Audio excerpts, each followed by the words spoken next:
Today we're just going to go through how to set up a group on Edmodo, and basically by setting up that group you can manage like a number of students, a big quantity of students very easily, all under that one group. So the first thing you're going to do is log on to Edmodo. Okay, so log on with your normal account details. Then on the left here you'll see your groups, and that's all my groups from like last year. So if I'm going to start a new group, then this year I'm going to go down to here to create group. So basically, number one, log in, and then number two on the left, you're going to go to create group here. It needs to be, yeah, it needs to be you, the teacher. Yeah, it needs to be you, the teacher. So the best thing to do, obviously, is because we're using these new course codes, is basically start that group with that course code. So I'm going to start it now with that course code. So I'm going to do the first one, which is ADHS1. Is that the same course code for the different groups? That's it, yeah. So, And all different groups are the same. that's it, yeah. So I'm going to call that ADHS1 Health and Safety. Select grade, higher education, subject area, vocational. My classroom is for your classroom. Only members of this group can see it. You can pick a color, whatever you fancy. Let's go for pink. Okay, so now I've created that group. It's going to ask me to invite different people to that group.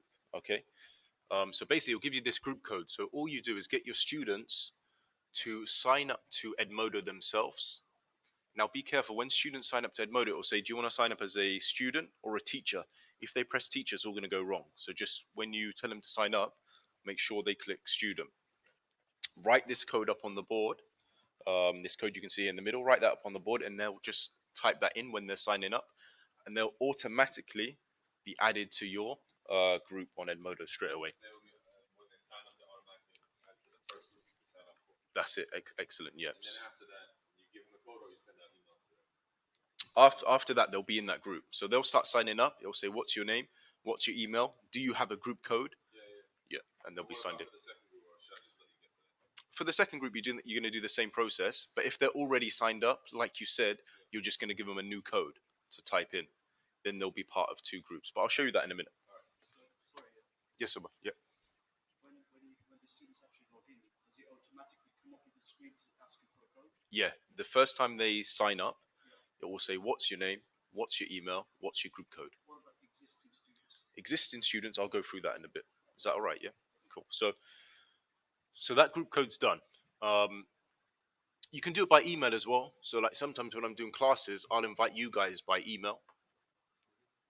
And you can do it another, but this is the easiest way, the group code. Does it keep an email based in there, or you have to manually put it in every time? It might do, like here you can see it's got Gmail, so you might be able to click on there and it might sort of, You don't use it. yeah, I don't use it though personally, but You just yeah. type it in every time it sends an invitation. yeah.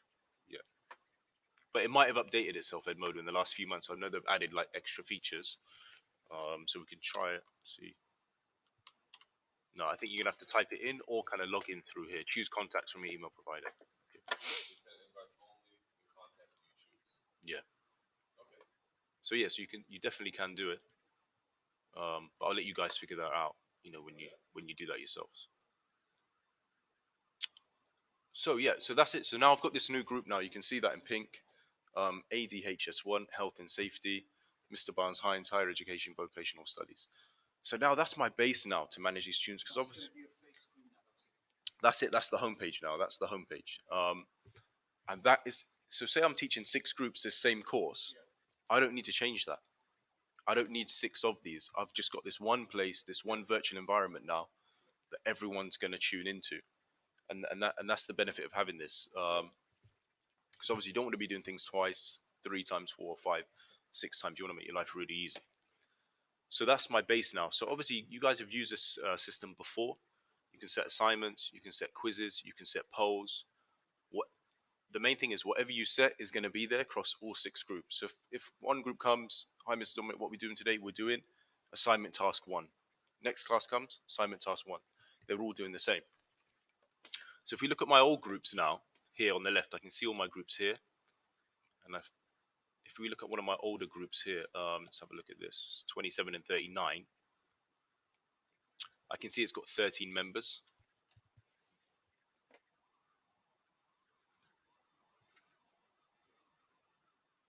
Yeah, so there's no limit in terms of how many members you can have, from what I know. If I go to Unit 28, I've got 16 members.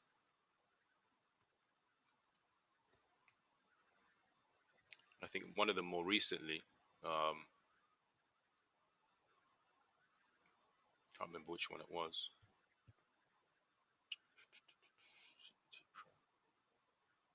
So yeah, here I've got 44 members on that group. So, you know, there's no limits in terms of what members you have. And the great thing is, any resource you post, everyone gets it. So if I go back to Unit 28, I'll go back to Unit 22. So you've got 26 members here. That was the project management course that I did. Oh, yeah? For Unit 23? Unit 22. Well, I'm going to have to talk to you about that. Yeah, definitely. I'll share you into the group. So see, I've got 26 members from 2 different classes. The best feature is obviously being able to track their progress. So if I go to the progress bar here, this little sort of squiggly line here, and then find Unit 22. So progress bar means what? So the progress bar basically tracks all those students. Yeah, all their work. It's Yeah, like manage a class. basically, yeah. So if I click it here now, Click on Marvel, what happens? I can see all the tasks that I've set them. Can you see that on the top here? Task 1, task 2, task 3, 4, 5, all the way up until this end of unit quiz. I can see what students have turned their work in and what haven't, and you can see that all 27 are there down the side. And I can see their summative assessment.